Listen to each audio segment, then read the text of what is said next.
The possibility of the transition of video games from feeling like a poor attempt at achieving the fidelity and graphical prowess of animated movies, let alone CGI movies, into succeeding those standards and rising above them was always met with doubt and disbelief. But we have finally reached a point in video games as a medium where we're not only experiencing games that offer almost lifelike visuals, but to a point where an entire game manages to match and even succeed the animation and fidelity of animated movies in regular gameplay sections outside of cutscenes. That's exactly what brings us to Ratchet and Clank Rift Apart, a game that not only looks and plays spectacularly, but also genuinely feels like a Pixar movie.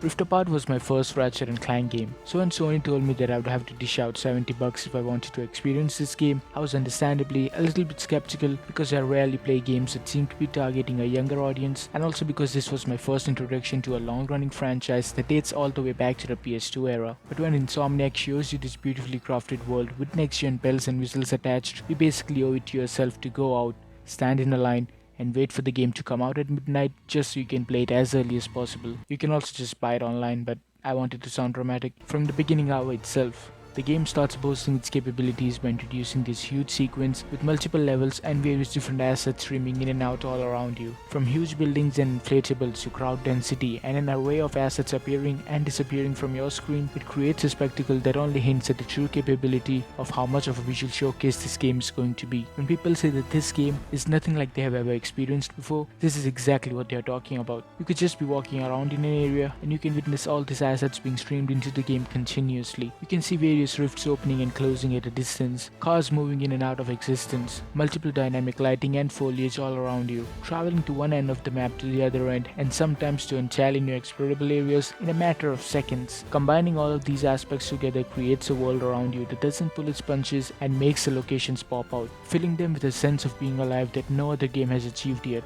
But even that pales in comparison to the set pieces this game offers. The way Ratchet and Clank Rift Apart takes you on a journey to multiple planets in a matter of seconds feels incredible and refreshing. Unlike anything I've ever experienced, it makes you jump through entirely new areas like it's nothing extraordinary, all the while presenting it in a gameplay sequence rather than a cutscene. In fact, at every occasion where the game presents this rift mechanic, it's never presented in a cutscene, but as a gameplay sequence where the player has some form of control over the game. It doesn't just show you what exactly the PS5 allows the game to do, it makes you a part of it and includes player agency, which is something that has been very rare in video games simply due to hardware restrictions. And to see this range of freedom and complexity being executed in a game flawlessly is incredibly exciting to see. It's just one of those things that you have to experience firsthand to fully grasp the magic of it. When I say that I've never seen and felt a video game world more alive than the worlds in Ratchet and Clank Rift Apart, I absolutely mean it. Every new planet that I visited left me in awe of it. Every location that the game presents feels distinct and unique to the point where you want to explore the world and take in everything that it has to offer. These locations act as mini open world areas, with each of them having been crafted meticulously with plenty of jaw-dropping sights that make you want to open and experiment with the photo mode just so you can try and capture the beauty of the world. And when something looks as good as this on its own, it honestly doesn't take much effort to get some quality shots. But all of these are things that I already knew before going into the game, because at the end of the day, Ratchet and Clank Rift Apart was advertised as a peek into the true capabilities of next gen. And while Ratchet and Clank Rift Apart absolutely lives up to the hype and promise of feeling next gen, it's not the only thing it excels at.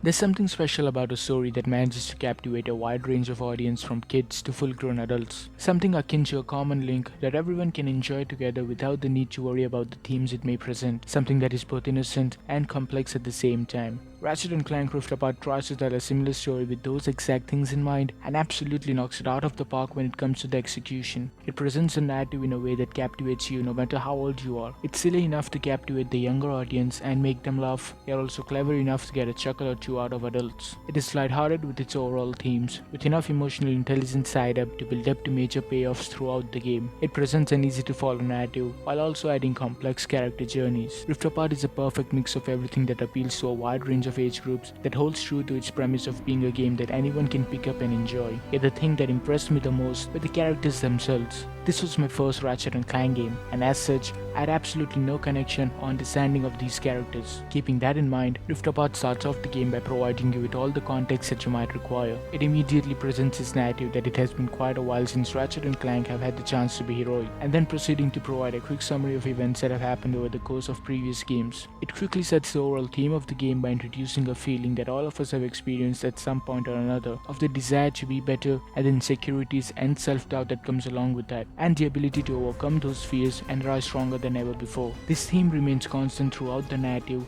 and applies to every main character that the game presents, from Rivet and Kit to Ratchet and Clank. It even manages to apply this exact theme of self-doubt and conquering your fears and insecurities to a minor character that only exists in a mini-game, while also filling all of these characters with brimming and contagious personalities that immediately succeed at investing you in their stories while also making you fall in love with them one pixel at a time. The narrative also does a fantastic job of setting up the characters' backstories in a way that makes sure that it can build strong emotional payoffs during the second half of the game, along with making sure that the characters themselves are compatible with each other. Every character that's present in the main game exhibits a witty personality, from the main characters to a simple shop vendor and the tutorial voice, which makes it incredibly hard to call even a single one of these characters wasted, and that's a feat that not a lot of games and narratives in general manage to achieve. While the narrative may slightly feel fast-paced at times, especially when it introduces and attempts to build a relationship between some of the old and new characters like Rivet and Clank, Rift Apart still manages to tell a compelling narrative with a satisfying end that makes the short journey absolutely worth experiencing for the narrative alone.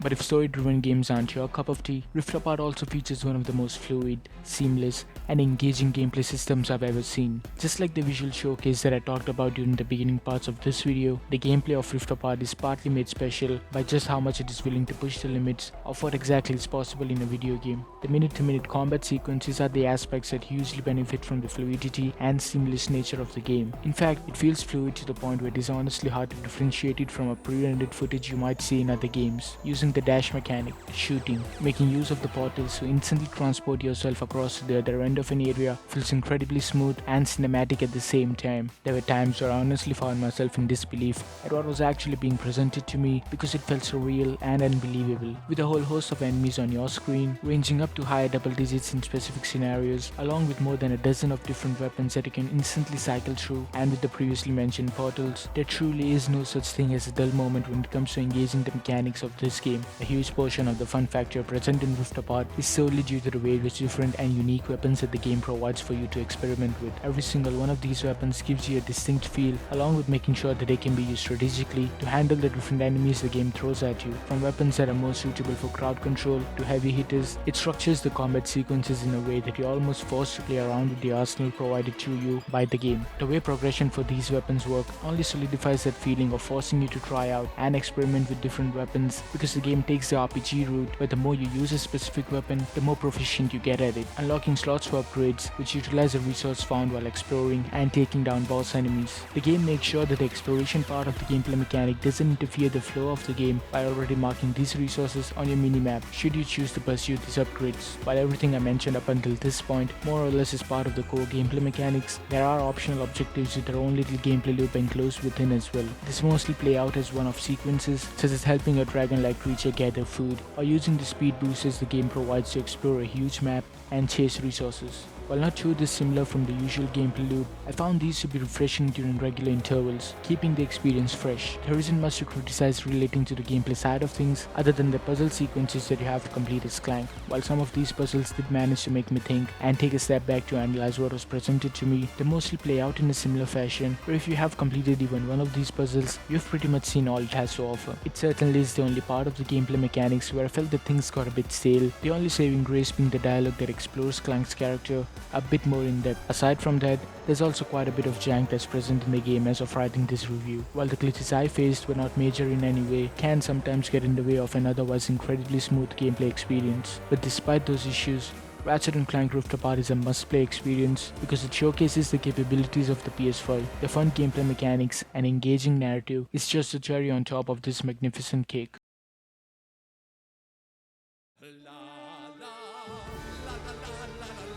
I hope you enjoyed this short review of Ratchet and Clank Rift Apart. I wasn't on board with this game when it was first announced, but the months leading up to launch made me realize that I would be missing out on a technical showpiece if I didn't at least give this game a fair chance. But if you enjoyed this video, then be sure to leave a like, subscribe if you're new, share the video with your friends and family, and hopefully I'll see you all with another video relatively soon. So I've one request. Join me at the top. Why don't you join me where the stars all shine? And join me at the top. Why won't you join me? Let our powers combine. You know I can't resist a ditty. So join me. Oh wait, well, what a pity. Looks like I forgot. They can't come out. 'Cause I'm everything you're not. No.